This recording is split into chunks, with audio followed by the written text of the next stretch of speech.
Assalamualaikum warahmatullahi wabarakatuh. Perkenalkan, kami dari kelompok 4. Di sini kami akan mempresentasikan tentang sediaan liposom. Adapun anggota kelompok kami yang terdiri dari 1. Rema Melinda Ayu, 2. Renata Salma Irawan, 3. Restu Hasanah, 4. Resti Fiska Ariyanti, 5. Reza Aji Satria, 6. Reza Yainun Oktaviani, 7. Rijal Baihaqi Kusuma, 8. Rika Wulandari. Di sini saya akan menjelaskan tentang pengertian liposom. Liposom merupakan gelembung kecil atau vesikel terbuat dari bahan yang sama dengan membran sel. Liposom dapat diisi dengan obat-obatan dan digunakan untuk mengantarkan obat untuk kanker dan penyakit lainnya. Sejarah singkat liposom. Liposom pertama kali dijelaskan oleh ahli hematologi Inggris, Dr. Alex D. Bangham FRS, pada tahun 1961 dan diterbitkan pada tahun 1964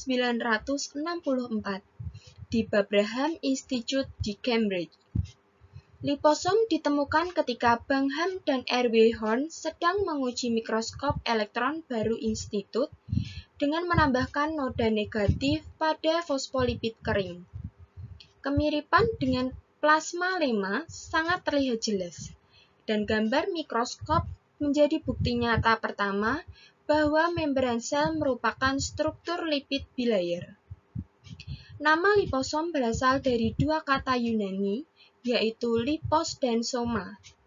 Lipos yang berarti lemak dan soma yang berarti tubuh. Jenis liposom akan dijelaskan oleh rekan saya, Rema Melinda Ayu. Terima kasih. Jenis liposom terdiri dari 3 macam.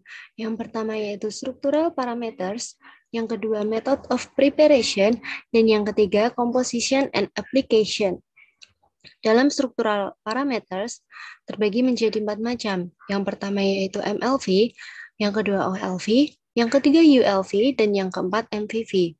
Dalam unilamellar vesicle atau ULV terbagi lagi menjadi 4 macam, yaitu small, medium, large, dan giant. Dalam method of preparation terdiri dari DRV, REV, MLV REV, VET, FAT-MLV, dan SPLV. Dalam composition and application terdiri dari conventional liposom, fusogenic liposom, pH-sensitive liposom, cationic liposom, long circulatory liposom, dan immunoliposom. Cara umum persiapan dan pemasangan obat. Liposom diproduksi sebagian besar menggunakan berbagai prosedur di mana bahan larut air atau hidrofilik dijebak dengan menggunakan larutan berair dari bahan-bahan ini sebagai cairan penghidrasi atau dengan penambahan larutan obat atau obat pada tahap tertentu selama pembuatan liposom. Bahan larut lipid atau lipofilik dilarutkan dalam bahan organik lipid konstitutif dan kemudian diluapkan menjadi obat kering yang mengandung film lipid diikuti dengan hidrasinya. Metode ini melibatkan pemuatan agen yang terperangkap sebelum atau selama prosedur pembuatan atau pemuatan pasif. Selanjutnya, ada perusahaan yang terlibat dalam pengembangan sistem pengantaran obat berbasis liposom. Ada Edrex Delivery Technologies dari Switzerland, dan dari USA ada Depotage Corporation, Nexstar Pharmaceuticals, Novavax Incorporation, The Liposom Company Incorporation, dan Sikios Pharmaceuticals Incorporation. Sejumlah produk berbasis liposom telah disetujui untuk dipasarkan dan lebih banyak lagi yang masih menunggu persetujuan. Mengenai sediaan liposom. Liposom merupakan sediaan farmasi yang dikembangkan dalam dunia farmasi karena liposom memiliki kelebihan, diantaranya meningkatkan efikasi dan indeks terapi, serta meningkatkan stabilitas obat dengan sistem enkapsulasi. Enkapsulasi obat dalam liposom telah memberikan peluang untuk meningkatkan terapeutik dan kestabilan pada berbagai senyawa aktif. Peran liposom sebagai sistem penghantaran obat adalah untuk memberikan obat dengan cara terkontrol, mengurangi toksisitas, dan meningkatkan kemanjuran obat yang dienkapsulasi. Liposom mempunyai peran yang penting di dalam meningkatkan efisiensi enkapsulasi senyawa obat hidrofilik di dalam struktur liposom. Lecitin merupakan salah satu fosfolipid yang sering digunakan dalam pembuatan liposom. Soy lecitin mengandung asam lemak tidak jenuh yang memiliki kompatibilitas tinggi di dalam tubuh dan penetrasi yang baik, sehingga penggunaannya dalam pembuatan liposom sangat luas dan banyak. Pembuatan liposom dapat dilakukan dengan cara konvensional maupun cara lain yang hingga saat ini masih dikembangkan. Metode konvensional seringkali membutuhkan waktu yang lama dalam pembuatannya dan membutuhkan pelarut organik yang bersifat toksik. Liposom dianggap sebagai model yang ideal yang dapat meniru membran biologis sehingga dapat digunakan untuk menghantarkan obat maupun senyawa aktif. Di sini ada contoh sediaan obat liposom. Yang pertama untuk obat anti kanker. Contohnya ada 2 norobisin, doxorubicin, epirubicin, methotrexate, cisplatin, dan citalopin. Yang kedua untuk antibakterial, contohnya triclosan, clindamycin hidroklorid, ampicillin, piperacillin, dan rifamycin. Yang ketiga untuk radionuklida, yang keempat ada fungisida, yang kelima untuk vaksin, contohnya malaria merozoit, malaria sporozoit, hepatitis B antigen, dan rabies virus glikoprotein. Yang keenam ada antiviral, yang ketujuh untuk DNA material atau bahan DNA, dan yang terakhir untuk enzim, contohnya ada heksasaminidase A, glukoserebrosidase, dan peroksidase. Baik, kali ini saya akan membahas mengenai aplikasi umum liposom dan juga aplikasi liposom dalam dunia kosmetika. Langsung saja saya mulai. Aplikasi liposom. Liposom digunakan untuk penghantaran obat karena sifatnya yang unik. Sebuah liposom merangkum suatu wilayah pada larutan berair di dalam membran hidrofobik, di mana zat terlarut hidrofilik tidak dapat dengan mudah melewati lipid. Sedangkan bahan kimia hidrofobik dapat dilarutkan ke dalam membran, dan dengan cara ini, liposom dapat membawa molekul hidrofobik dan molekul hidrofilik secara langsung dan bersamaan. Untuk menghantarkan molekul ke situs aksi, bilayer lipid dapat menyapu dengan bilayer lain seperti membran sel, sehingga memberikan isi liposom. Liposom sangat menguntungkan apabila diaplikasikan dalam dermatologi atau dalam praktik kulit, karena dapat meningkatkan konsentrasi obat pada lapisan kulit manusia terutama dan menurunkan biodisposisi dalam plasma. Pada umumnya ada 3 jenis liposom yang digunakan. Yang pertama adalah MLV atau multilamellar vesicle yang dikelilingi kurang lebih 14 lapis lemak ganda tersusun seperti bawang merah yang dibatasi oleh lapisan larut air di setiap lapisannya.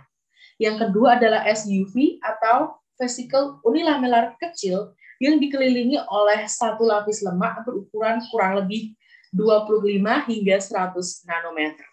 Yang ketiga adalah LUV atau biasa disebut dengan vesicle unilamellar besar berupa gelembung heterogen berukuran lebih dari 100 nanometer. Kali ini saya akan melanjutkan pembahasan memasuki aplikasi liposom dalam dunia kosmetika.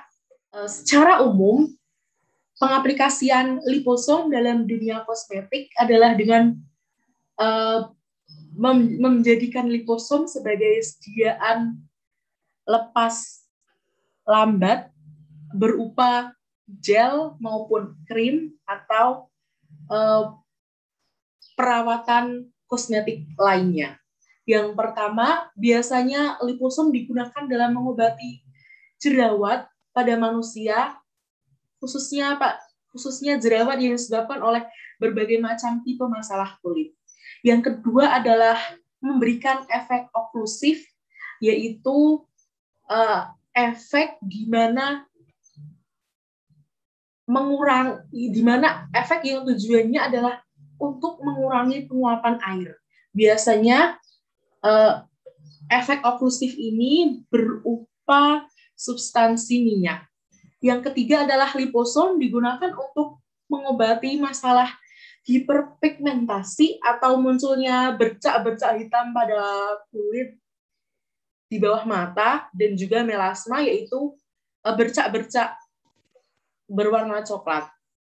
Yang selanjutnya, liposom biasanya digunakan untuk mengobati vitiligo, bukan mengobati ya maaf, merawat vitiligo, di mana vitiligo ini merupakan masalah tidak munculnya pigmen kulit sehingga kulit menjadi tidak memiliki warna. Nah, ini biasanya liposom seringkali digunakan dalam pengobatan ini. Selanjutnya adalah alopecia areata, yaitu rontoknya rambut manusia yang disebabkan karena rusaknya folikel rambut, yang ini biasanya disebabkan oleh stres yang berlebih.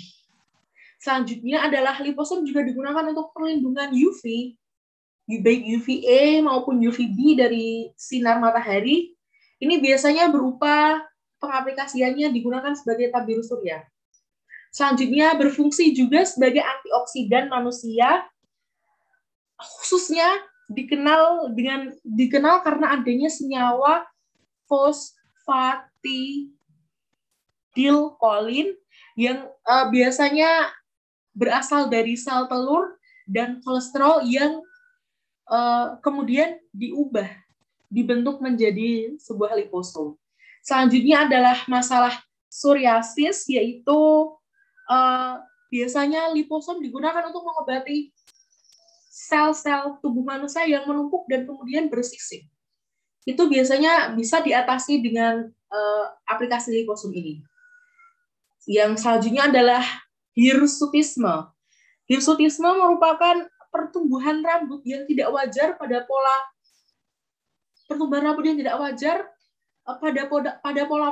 pria, namun tumbuh di sekitar area tubuh wanita. Misalnya adalah tumbuhnya rambut pada kumis dan dada. Selanjutnya adalah ada namanya dermatitis atopik, yaitu naiknya hormon androgen yang menyebabkan inflamasi gatal dalam tubuh manusia. Selanjutnya, aplikasi liposom ini juga dapat digunakan sebagai perawatan luka-luka tubuh manusia, dan yang terakhir adalah dimanfaatkan untuk mengobati selulit, di mana selulit ini merupakan lemak-lemak yang tumbuh di bawah jaringan kulit. Biasanya terletak pada paha, pinggul, maupun perut. Baik, selanjutnya saya akan menjelaskan fungsi liposom. Fungsi liposom yang pertama yaitu perlindungan terhadap degradasi enzim obat. Yang kedua ada pengiriman obat topikal. Yang ketiga penargetan obat. Yang keempat yaitu pengobatan infeksi HIV. Aplikasi farmasi stat liposom, yaitu yang pertama stat liposom dalam terapi kanker. Stat liposom digunakan dalam terapi kanker karena sifatnya memiliki waktu sirkulasi yang lama dan penghantaran obat yang tertargetkan. Pegylated liposom doxorubicin adalah yang pertama dan masih merupakan satu-satunya formulasi stat liposom yang disetujui di Amerika Serikat dan Eropa untuk pengobatan sarkoma, Kaposi, dan kanker ovarium berulang. Doxil atau Salix sekarang sedang menjalani uji coba untuk pengobatan keganasan lain seperti multiple myeloma dan kanker payudara. Yang kedua yaitu stat liposom untuk vaksin genetik yang mengkode antigen dari bakteri, virus, dan kanker telah menunjukkan harapan dalam melindungi imunitas humoral dan seluler. Keberhasilan vaksin berbasis liposom telah ditunjukkan dalam uji klinis dan uji coba manusia. Lebih lanjut juga sedang berlangsung. Yang ketiga yaitu liposom sel dalam transfeksi gen.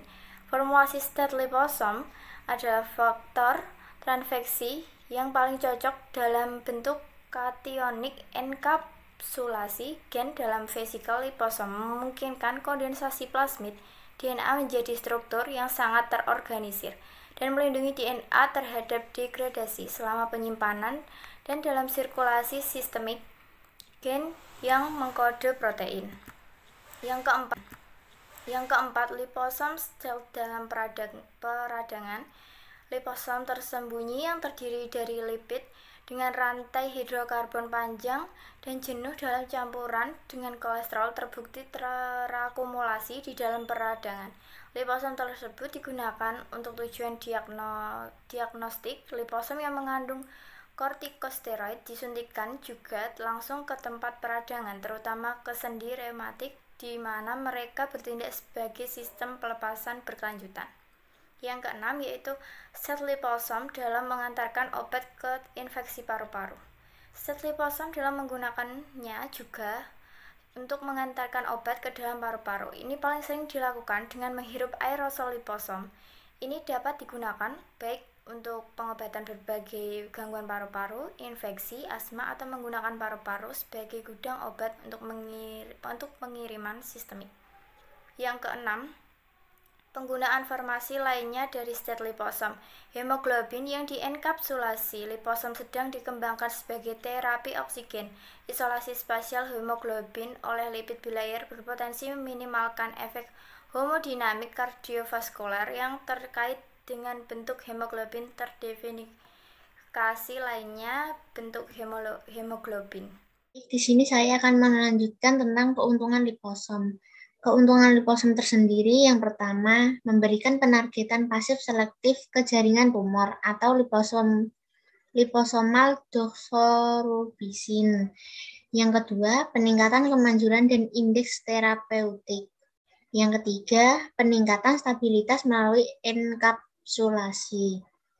Yang keempat, pengurangan toksisitas agen enkapsulasi. Yang kelima, efek penghindaran situs. Yang keenam, peningkatan efek farmakokinetik atau mengurangi eliminasi, meningkatkan waktu hidup sirkulasi. Yang terakhir, fleksibilitas untuk dipasangkan dengan ligand khusus situs untuk mencapai penargetan aktif. Baik, selanjutnya ada kekurangan liposom. Yang pertama, biaya produksi tinggi. Yang kedua, kebocoran dan fungsi obat atau molekul yang dienkapsulasi. Yang ketiga, kadang-kadang fosfolipid mengalami reaksi seperti oksidasi dan hidrolisis.